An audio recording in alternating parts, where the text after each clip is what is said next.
Rala tu zakote kapupo isari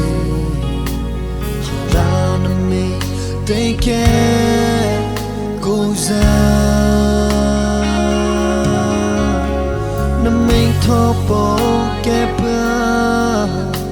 Neneng kuzema Kele pache tapo Let me a dear no take it for the toilet What could she they hold but let me a party cate where so no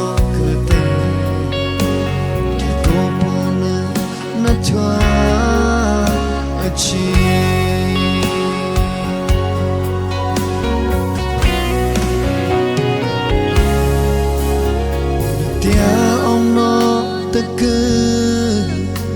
get on catches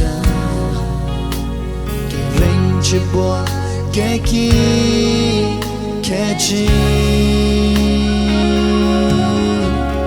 get game per good boba chica mucha naka ketia dola kana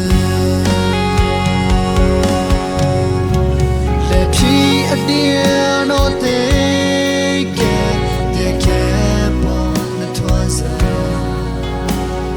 what could she they hold but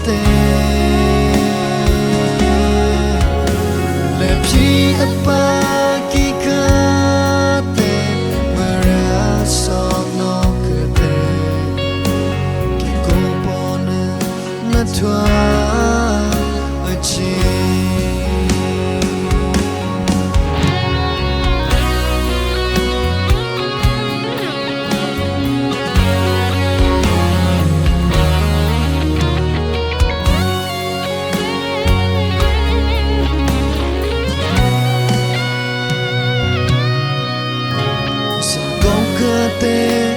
si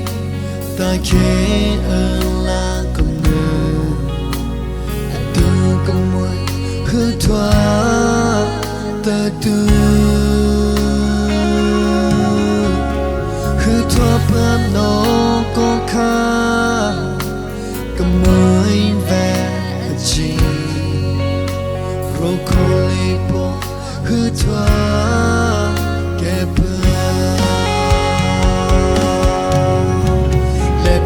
a dear no take it cap on the twice what could she they hold but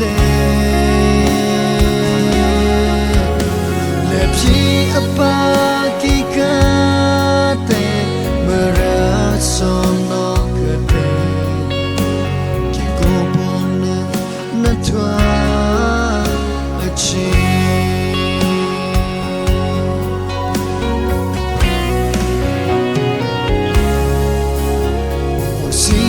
che ante bete cola rececino e fa rela se come ci